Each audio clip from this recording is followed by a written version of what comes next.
As the future of the Colstrip power plants are debated at the Montana legislature, lawmakers in Washington state vote to phase out all fossil fuels.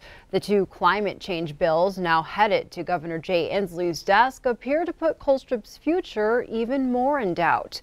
One of the bills calls for Washington state utilities to phase out all coal-fired power by 2025 and eliminate all natural gas generated electricity by 2045. It also includes a provision that forces utilities to pay a penalty fee if they fail to phase out fossil fuels. Much of the electricity from the Colstrip plant in Montana currently goes to Washington state, where as recent as 2016, coal-fired power made up nearly 15% of the state's electrical generation. Back here in Montana, the bill initially proposed as a way to extend the life of Colstrip could be on its last leg. As the bill ran into opposition, the focus has now shifted to Northwestern gaining more control over a 500 kilovolt power line from Colstrip to Townsend. But the main bill containing this proposal has been killed, so the only way for it to survive is to insert it into another bill in a conference committee. Even one of the bill's supporters says it's not clear the Colstrip proposal can be salvaged. People are too painted in their corners. I will be surprised if this occurs, and I will be disappointed that it did not, because we could have done well for Montana had we held a different conversation earlier. If there is any hope for the Save Colstrip bill, they'll have to get something done quick. Lawmakers could be ending the session as soon as Thursday. Nearly 6 years of marches and tireless effort by one lame deer family has paid off as Montana Governor Steve Bullock prepares to sign Hannah's Act. HB 21 passed in the legislature Tuesday. It aims to help the epidemic of missing and murdered Native Americans across Montana. The bill will create a missing persons specialist who will oversee entries into the National Crime Information Center database. It's named in honor of Hannah Harris, who was murdered in July of 2013. Her family held a number of marches and events to bring attention to the issue of missing and murdered Indigenous women. A coroner's inquest jury finds 2 Billings police officers are justified in the shooting death of a Shepherd man. It took the jury just 30 minutes Tuesday to decide the death of 26-year-old Chance Mavity was justifiable homicide. Q2's Zoe Zandora reports. On January 20th, 2019, police had responded to a report of 3 individuals trying to sell stolen guns at Northside Pond on First Avenue. When they arrived, Mavity fled on foot and officers Cody Kaiser and Brad Manser told him to stop.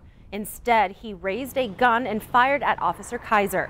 They exchanged multiple shots and Mavity died at the scene. During the coroner's inquest, Ed Zink, Yellowstone County Chief Deputy County Attorney, presented evidence of the case through investigators and testimonies from the officers themselves. The chief medical examiner also testifying, confirming that Mavity died from multiple gunshot wounds, also revealing that there was a high dose of methamphetamine found. Each officer reliving the fast moments of January 20th. Zink asked Officer Kaiser, the officer in direct gunfight with Mavity, how he felt in the moments after the exchange. At this point, I was angry.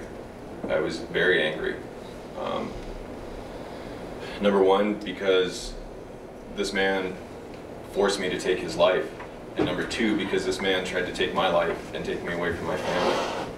And Zoe tells us the last person to testify was Mike McCarthy, a Montana Law Enforcement Academy training officer who gave his expert opinion that it was a justifiable shooting. Well, a Kalispell-based asphalt company faces $250,000 in OSHA safety fines for 23 separate violations. It stems from an incident last October when 3 Nelcon Incorporated workers were injured while constructing a new section of highway between Laurel and Rockvale.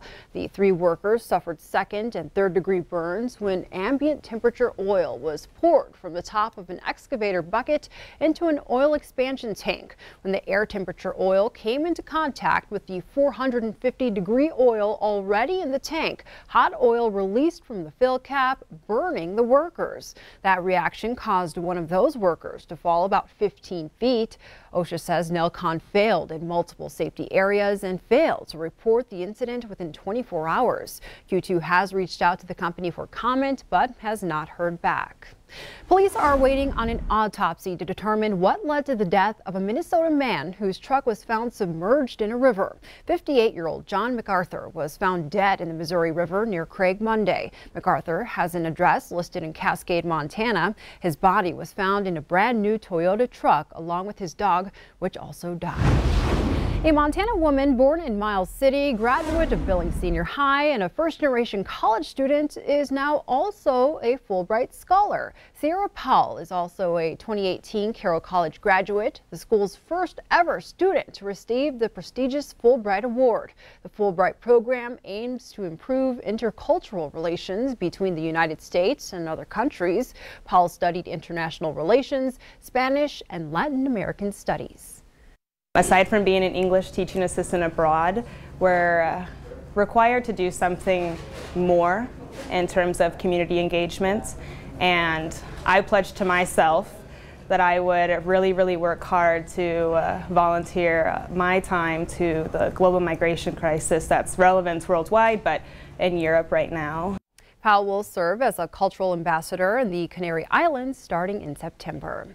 The brightest students in Billings were honored at the annual Salute to Education Luncheon. Tuesday's event, honoring more than 40 seniors from West High, Senior, Skyview, and Central, recognized not just for their achievements in the classroom, but also other aspects of school life and the community. It's such a joy to recognize excellence, and as I said in my talk, these students go over and above, far and above what most people think they do. I mean, additional hours, heavy course loads. They're involved with just about everything in the school and the community. It's nice for us to be able to recognize their efforts. Graduation ceremonies take place at the end of May. Well, before we take a break, from finger pricks to insulin shots to dinner time math, managing diabetes is just a way of life for millions of Americans. But advancements in technology are proving invaluable, especially for active kids who can now better manage the disease with help from their phones. MTN's Jill Valley shows us.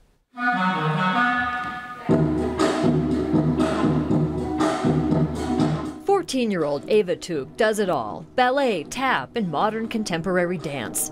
She's at the studio 5 days a week, and unless you looked closely, you might never notice the small device stuck to her arm. Ava is diabetic, a diagnosis that came out of the blue last year. And she actually came home to me one day from PE class and said, we did our body weights and BMI or whatever, and she's like, I weigh 12 pounds less than I did in 6th grade. And she's like, isn't that weird? I was like, that doesn't actually seem weird. That seems wrong. These days, Ava wears a Dexcom G5 continuous glucose monitor to manage her type 1 diabetes. It measures her glucose levels and then sends those readings via Bluetooth to her phone every 5 minutes. The monitor also talks to her insulin pump.